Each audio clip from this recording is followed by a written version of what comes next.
Tonight, Minority in Parliament demand immediate reversal of Speaker's decision to refer their leader to the Privileges Committee, describing the decision as baseless and bogus. The immediate withdrawal of the Privileges Committee's petition.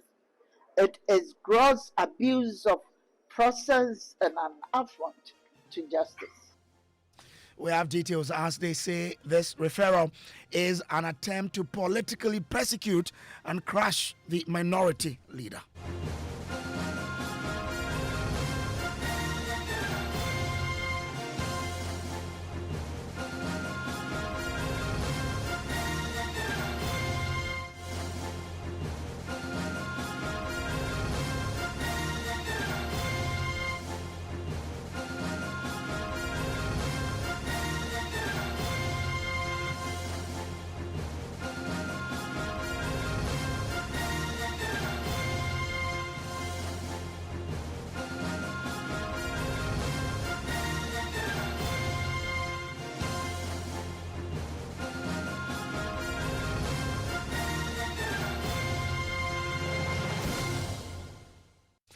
Top Story is always brought to you by Telecel Connecting Energies, Holy Insecticide Spray and Coil. Enjoy Holy Sleep. And also by Shield Pension Trust, into the future with you.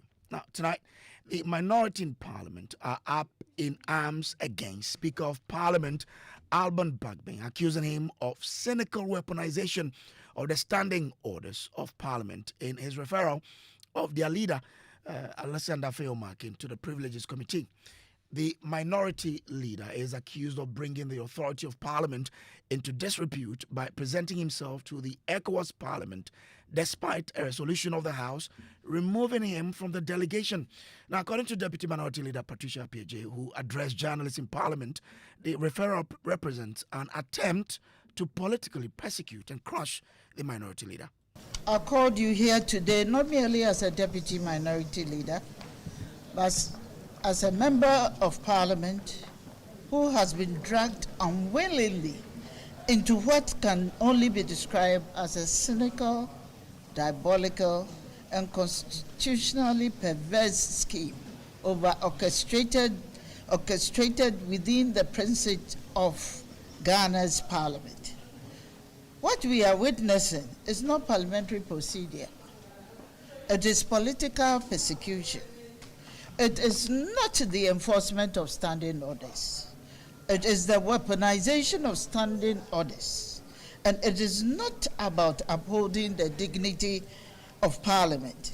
It is about crushing the fearless opposition leader who has currently stood between this nation and constitutional anarchy. Right Honorable Speaker Bagbin ruling yesterday, referring the minority leader Asante Alexander Afenyo-Markin to the Privileges Committee is the culmination of a coordinated campaign of intimidation, harassment, and institutional abuse that began on 22nd July 2025 when I was ambushed without consultation or consent into an illegal plot to remove my leader from Ghana's delegation to the ECOWAS Parliament. So that's the minority leader there. Now, Patricia Appiagyei says the decision to remove Alexander Afenyo-Markin from the ECOWAS delegation is baseless and one that she describes as bogus. It comes to moving the resolutions numbered 19 of this House, and I quote, as the quotation I'm giving you. That's what he said. Mr. Speaker, when it comes to moving the resolution numbered 19 of this House, I shall move pursuant to our standing orders for the amendment of the composition of the delegation so that Asante Alexander Afenyo-Markin is removed and Honorable Patricia Appiagyei is replaced as a member of the delegation. When objections were raised by the minority chief whip, an honorable member of Bimbila, the Speaker dismissed them without hesitation, declaring, "We are masters of our own rules." So the resolution has been taken, and then we will proceed on to the other business. Masters of our own rules, more like masters of constitutional lawlessness. I was neither consulted nor did I consent to this scheme. The moment I learnt of it, I acted decisively. On that very day, 22nd July 2025, I wrote to the Speaker, stating in the clearest possible terms, respectfully, I wish to place on record that I was neither consulted nor did I give my consent to be considered as a replacement for the minority leader. At no point have I expressed any intention to replace my leader. Well, our Parliamentary Affairs Correspondent Kwaku Asante joins in the studio with details. Kwaku, they suggest the referral is an attempt to punish the minority leader for his actions at the vetting of the Chief Justice, and this is a perception that has been held, that is held by several people in the NPP. How so? Well, they say that the majority leader made this application to the Speaker to refer Alexander Afenyo-Markin to the Privileges Committee just a day after he had really stood firm at the vetting, insisting that his side were not going to allow Chief Justice Bafuboni go through. Yeah. And so they say all of this is just a mere attempt by the majority side in connivance with the Speaker to crack the wings of the minority leader, as it were. This Parliament has been rebuked by ECOWAS.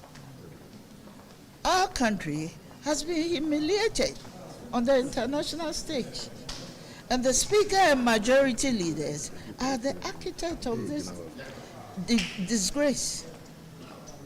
And now, after orchestrating this constitutional travesty, after violating international law, after embarrassing Ghana before the community of West African nations, Honorable Mahama Ayariga had the audacity to petition the Speaker to refer the minority leader to the Privileges Committee for performing his lawful duties as a sworn member and third Deputy Speaker of the ECOWAS Parliament. This is not parliamentary oversight. This is a vindictive prosecution. The timing is revealing. This petition came exactly one day after the minority leader led our side at the Appointments Committee to expose the NDC's government dishonorable attempt to secure parliamentary vetting for the then Chief Justice nominee, Paul Bafuboni.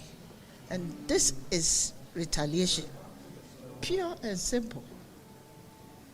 And the Speaker, rather than dismiss this absurd petition out of hand, has entertained it, dignified it with a ruling, and referred it to the Privileges Committee. Well, okay, good. So what exactly are the demands of the minority? Yeah, the chief of the demand is that immediately that referral of the minority leader to the Privileges Committee must be withdrawn. Right. They also insist that it is they in the minority, they determine who must be on any delegation or from their side. It is not up to the Speaker or the majority side or the majority leader to try and micromanage them in terms of who they send to what delegation. Media operatives have been mobilized in coordinated propaganda campaign to brand the minority leader as insubordinate and unfit for office. Fourth, the most egregiously Honorable Ayariga, the very architect of unconstitutional ECOWAS delegation, changes, has now petitioned to drag the minority leader before the Privileges Committee for an offense other than attending to his lawful duties. These are not isolated incidents. This is a pattern of state-enabled intimidation, a coordinated assault on democratic accountability. We in the minority, we are here and we demand the following. One, the immediate withdrawal of the Privileges Committee's petition. It is gross abuse of process and an affront to justice. A public apology from the Speaker and Majority Leader, to ECOWAS and to the people of Ghana for the international embarrassment they caused. 3, the passage of a resolution restoring Honorable Afenyo-Markin's name to Ghana's ECOWAS delegation and affirming Ghana's commitment to the rule of law under Article 75 of the Constitution.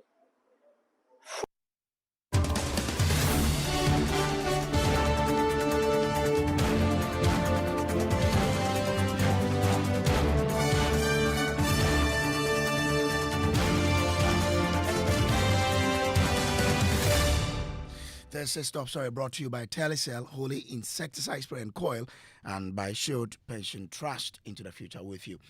We've been joined on the line by the Majority Chief Whip, Roxanne Nelson Dafiamekpo. I'm grateful to you, sir, for joining us here. What's your reaction to this news conference by the minority challenging the decision by the Speaker? First of all, I am scandalized by what, I don't know whether to call it a press conference or a press engagement or whatever it was. Essentially asking Speaker to reverse his decision. Really? And this is coming from the Deputy Minority Leader. I have a lot of respect for Madam Appiagyei, but I'm totally scandalized by the kind of choice of words against my leader, first of all, the Honorable Mama Yariga, as well as the Right Honorable Speaker. She is senior to me in this house.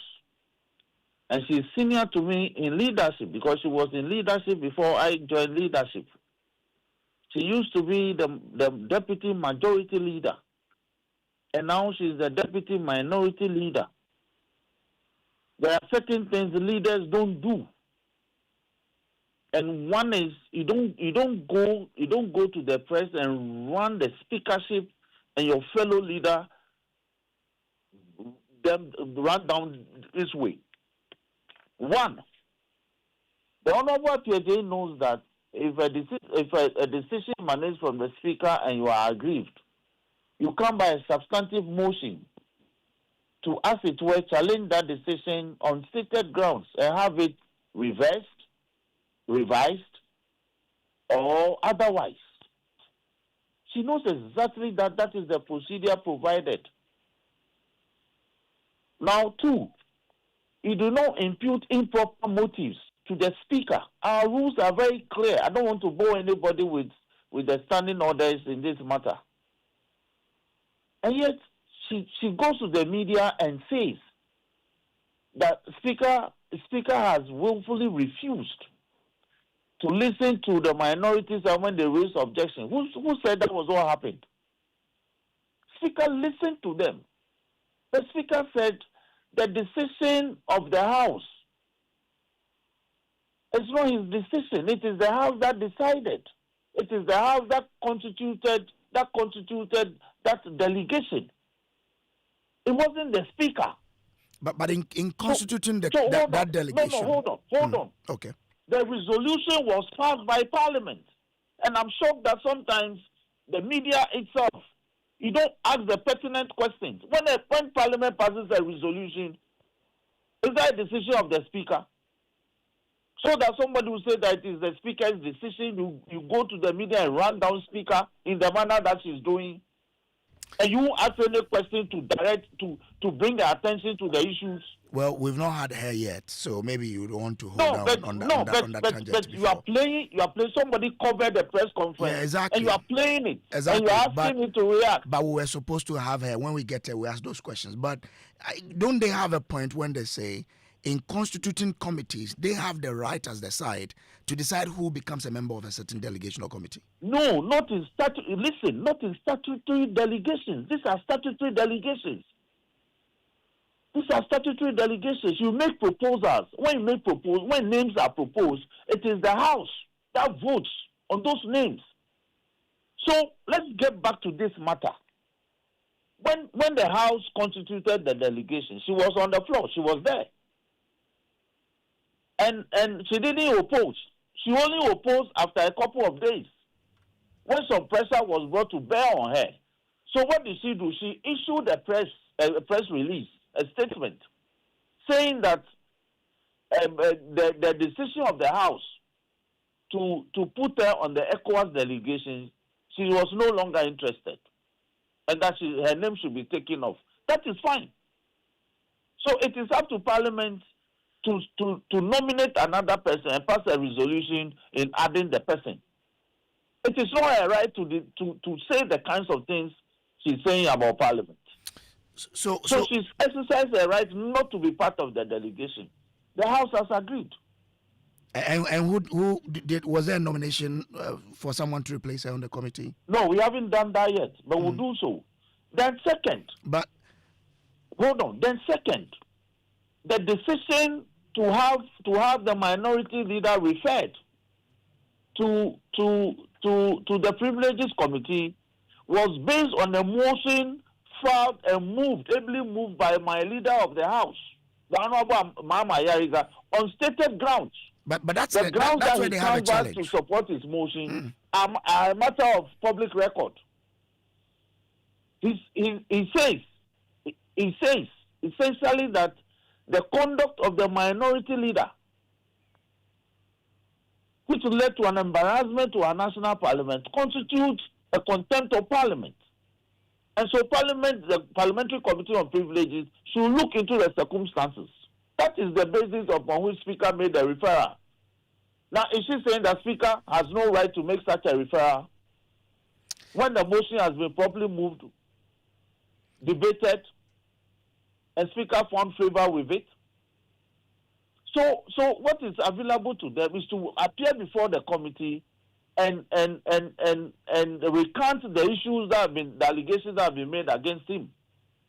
But to say that Speaker should reverse his decision and apologize is, with all due respect to her, a very scandalous thing to say as a senior member of the House. Now the argument they put forth is that you are trying to, sort of deal with the minority leader in the way that will reduce whatever he's doing in the House. That because of their objection to the vetting of the Chief Justice, this is the way that the majority wants to now show the minority that where power lies. This ECOWAS delegation matter was long considered before the vetting of the Chief Justice was done recently. As in the contempt motion? No, as in the composition of the ECOWAS delegation. Mm-hmm. This was a matter that happened sometime in July. Yes. When was the Chief Justice nominated and when was he vetted? But when was the contempt motion mooted? The contempt motion was mooted, I believe, last week. And it had been filed long ago by the Honorable Mama Yariga. It had been filed in Parliament long ago before the vetting. I believe so. That motion had been standing on the order paper for some time. When motions are filed, you in leadership, do you get details? Yes, they are advertised. So the minority have several motions standing on the order paper. They have been advertised. For instance, I have today's order paper. I have a motion, for instance, motion number 29, private members motion, that pursuant to order 129 of the standing order, the Right Honorable Speaker reviews the ruling made on Tuesday, 11th March 2025, for instance, dismissing an application made by Honorable Habib Idrisu in accordance with order. This was a motion filed by Afenyo-Markin and Honorable Habib Idrisu. It's been advertised. It's on the motion paper. Well, so I just wanted to find out from you whether or not you saw this motion before it was communicated to the House this week. That the motion has been advertised for many occasions. So it was not as if nobody had noticed. In any case, it is the Speaker that admits motions. Okay, but I want to get of our standing orders. I want to be educated here. So, yeah. In constituting such a committee or delegation, Yes. do you have numbers that a majority should come with and numbers that a minority should come with? Yes, according to the proportion in the House. Okay. And so each side would have to decide who forms part of that number, right? Yes, you make proposals, and when you make proposals, that is not the end. The report is brought to plenary. So the House will take a decision. In taking the decision, some person's names, somebody can even suggest that Mr. Honorable A's name amongst the list should be deleted, should be removed, and Honorable Mr. B's name should rather be added. And the person may give good reasons. If the House is minded to agree with him, the amendment is done. But so a question will be put on the report. Those who are in favor say aye. We say aye. Those who are in favor say nay. If nobody opposes it, the question is put and passed. When it is passed, then a resolution is now passed. So once the decision of the House is what we call a resolution. Yeah, but the House have resolved to go this way. But once you have the House have resolved as follows. So the terms of the resolution are properly captured. But once that you is have the motion, for instance, the motion I just read to you was a motion filed by Afenyo-Markin and Habib, seeking to reverse a decision taken by a Speaker some time back. And that motion has been moved and is being debated. We haven't concluded it. So this is how you do things. Yes, but since you have numbers in your favor, won't that amount to micromanagement of the minority, as they say, if you decide to oppose a certain name on a certain list, because you know that you have numbers to vote against that name? No, so far as that name emanates from the minority, because you see they are entitled to a certain number. So when you ask for a certain name to be substituted, that name cannot come from the majority. It must necessarily come from the minority. So if they for instance, when Patricia Appiagyei ruled that she is no longer interested as forming part of the ECOWAS delegation as resolved by Parliament on a certain date, the replacement must come from the minority. It cannot come from the majority. So if the minority decide to nominate Alexander Afenyo-Markin, what would the House do? We will have to vote in pursuance of the standing orders. The House must agree. The House must agree. In the same way I told you that a name can be proposed, but a member on the floor can object to it on good grounds. And his proposal can be agreed to. So if that fails, then another person from the minority side will have to be nominated. These are things we do all the time. All the time. So, I mean, in the view of the majority leader, and you work with him, so you may probably know, what's the end game for this contempt motion that he filed? The committee will go into it. No, look, we will hear this matter. The committee will look into this matter and bring the report, and the House will take a decision. Because this attempt to say that our rules won't apply when it comes to people like Afenyo-Markin, it won't happen. We will apply the rules. The Speaker has made a decision, and the committee has been properly taxed, referred. The matter has been referred to the committee. They have a certain time frame to return with a report. If anybody is aggrieved, there's a procedure provided under law for how these matters are supposed to be followed. It is that procedure that they must follow. It is not by press conference. And just a year ago, Afenyo-Markin went to the Supreme Court got a decision within two hours, came to hold a press conference on the steps of Parliament House and insulted Speaker from head to toe. Because that time he was in control of executive power, so nobody got bothered. It won't happen again. Will your side take any action against the deputy minority leader? Sorry? Will your side, as you say, the minority leader went too far in terms of how she described the speaker and then your leader? I'm asking whether your side will take this matter up and take any action against her. I will consider raising this matter on Tuesday. Because today we are adjourned, the house, everybody is gone. Because these records, I will raise it on Tuesday. She knows exactly if you want to tackle a decision by the speaker. There are procedural ways of handling it. She cannot run down speaker in the media this way. It's inappropriate. Will you also be seeking to get her dragged before the? No, I'll raise it as a matter of public interest. Okay. Bringing it to the attention of the House that what she has done is inappropriate. I will leave it there. I'm not interested in holding her before the Privileges Committee. But as a senior member in leadership, her conduct this evening or in respect of the press conference that she had is totally inappropriate. And it's a conduct unbecoming of someone in leadership. But if you leave it, what would you expect? I mean, if you raise the issue, what would you expect to be done to her? Oh, she could be cautioned. She could be cautioned. She could be talked to.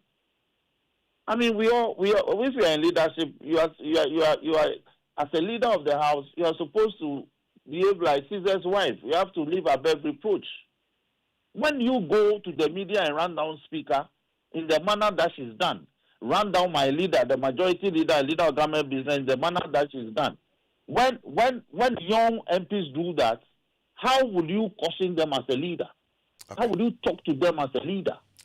I'm grateful to you, Roxy Nelson Afenyo-Markin, for speaking to us on Top. It's my pleasure. He is the Majority Chief Whip there. This is Top Story brought to you by Telecel. Connecting energies, holy insecticide spray and coil. Enjoy holy sleep. And also by Shield Pension Trust into the future with you. Up next is Gonna Connect.